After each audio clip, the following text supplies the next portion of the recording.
বোধকে হয়তো আব্দুল কাদের জিলানী বলে মারফাতুন আবাস হয়ে এসি হাফেজ হয়ে এসি মিসতা বিষয় হলদি আব্দুল কাদের জিলানী মারফাত থাকা অবস্থাত আব্দুল কাদের জিলানীর বাপ মারা গেই আর আব্দুল কাদের জিলানীর আম্মাজান ফুয়ারে ফেরত লই সারা দিন কোরআন তেলাওয়াত করত ফুয়াতে দুনিয়ার মধ্যে আইসি আব্দুল কাদের ইবারে মায়ে সারা দিন হুলুল লই গিবত শিকায়াত নগইতো ফানার আড্ডা ফান বইটো করে আড্ডা ফানা বাট্টা সামনে রাখি কেতা সিলাইতে যাইরে উসুরু গুড়াই গুড়াই অমুকরো তমুকরো শিকায়াত নগইতো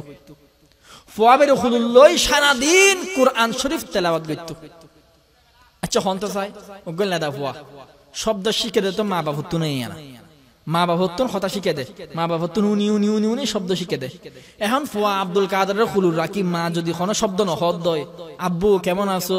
তোমার নাম অমুক এটা তোমার দাদা এটা তোমার দাদি ইন কিছু নহর উদা আনাদিন কোরআন তেলাওয়াত করে দে তো ফুয়া তো কোরআন তেলাওয়াতে শিখিব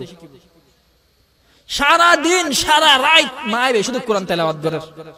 2 বছর 2.5 বছর বাদে যেতে আব্দুল কাদের যেতে মুখ ফুটি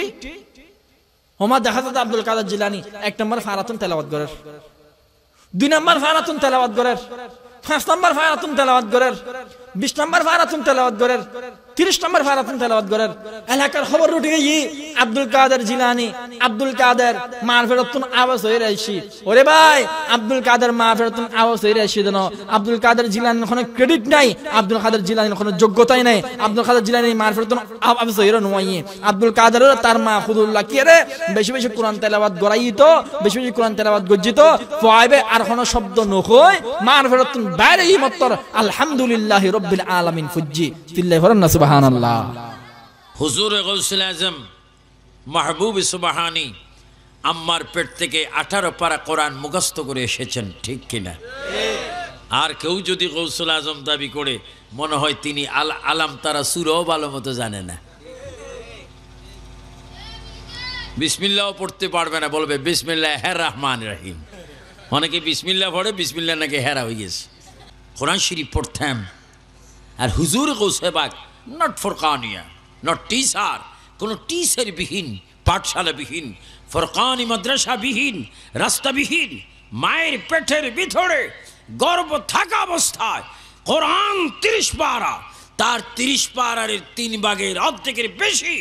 18 পারা কোরআন তিনি মুখস্থ করে মায়ের পেট থেকে জমিনে কদম রেখেছেন চিৎকার দিয়ে বলেন সুবহানাল্লাহ কয় পারা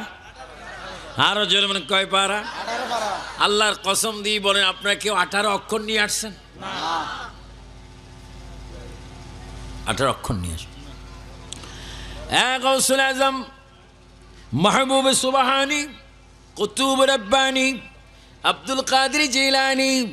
আজকে গাউসিয়া কমিটি আপনার নামের কারণে গাউসিয়া কমিটি চট্টগ্রামে বাংলাদেশে অনেক গাউসিয়া কমিটি হয়েছে গাউসে পাক মায়ের পেট থেকে কোরআন শরীফের বেশিরভাগ 18 পারা কোরআন মুখস্থ করে আপনি দুনিয়ার মধ্যে আবির্ভাব হয়েছেন জাহির হয়েছেন কারণ কি গাউসে পাক জবাব দেবে দুনিয়ার মানুষ আমার আম্মা জান তিনি একজন নামাজি ব্যক্তি ছিলেন আমার আম্মা জান কোরআনের হাফেজা ছিলেন আমার আম্মা জান সাইয়্যেদা ছিলেন তাহেরা ছিলেন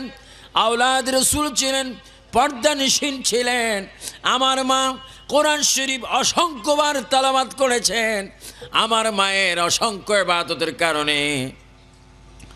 আল্লাহ রাব্বুল আলামিন ওই মায়ের পেটের ভিতরে আমি আব্দুল কাদের জিলানীকে পাঠাইলেন জোরে বলুন সুবহানাল্লাহ মা যদি ভালো হয় সন্তান অনেক ভালো হয় বাবা যদি ভালো হয় সন্তান ভালো হয় বৃক্ষ তোর পরিচয় কি ফলে পরিচয় পিতা তোর পরিচয় সুসন্তান মেয়ে সুসন্তান ছেলে হুজুর গাউসে পাক আম্মা তিনি নারী ছিলেন ঠিক কিন্তু অন্য নারীর মতো নয় তিনি এমন নারী ছিলেন তার চোখে জীবনে ওনার লাইফে কোনোদিন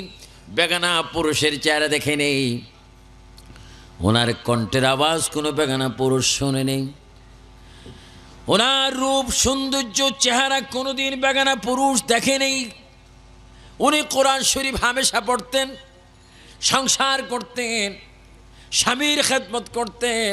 কোরআন শরীফ পড়তেন, জিকির করতেন, তাসবিহ তাহলিল করতেন। ওনার এই সুন্দরময় গর্বের ভিতরে আল্লাহ পাক গৌসুল আজমের মতো সন্তানকে পাঠিয়েছেন। জোরে বলুন সুবহানাল্লাহ। হযরতে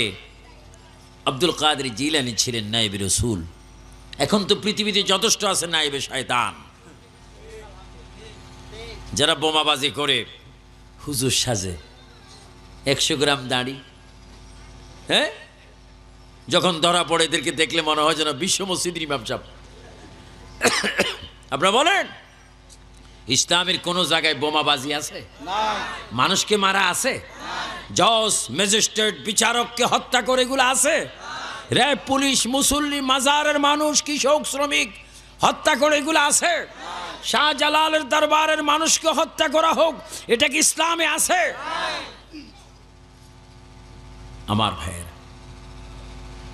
এই জন্য নায়েবে রাসূল হতে হবে, নায়েবে শয়তান নয়। ইসলামের সৈনিক হতে হবে, এজিদের সৈনিক নয়। আশিক রাসূল হতে হবে, আশিক শয়তান নয়। পাক্কা নামাজি হতে হবে, বেনামাজি নয়। রোজদারি হতে হবে, বেরোজদারি নয়। আমার ভাইয়েরা, এই জন্য আজকে আমাদেরকে শিক্ষা নিতে হবে হুজুরে গৌসে পাকের জীবন থেকে, হুজুরে গৌসে পাকের জীবনী থেকে। তিনি এমন কি মানুষ ছিলেন যার ইতিহাস কিয়ামত পর্যন্ত বিদ্যমান থাকবে। ও গৌসে পাক, মানুষ তোমার নামে কমিটি করে, ফাতিহা করে, সিন্নি করে, তাবারক করে, অসংখ্য মানুষের কাছে বিলীন করে, তুমি কি মানুষকে টাকা পয়সা দিয়ে গিয়েছো? মানুষ তোমার পাগল কেন? গৌসে পাক জবাব দিবে, মানুষ আমার পাগল এই জন্য আমি নিজে নবীর পাগল ছিলাম। জোরে কোন সুবহানাল্লাহ। উচ্চ স্বরে বলেন ইয়া রাসূলুল্লাহ। এবার বলেন ইয়া গৌসে পাক। আমরা নবীর আশিক হতে চাই কি চাই না?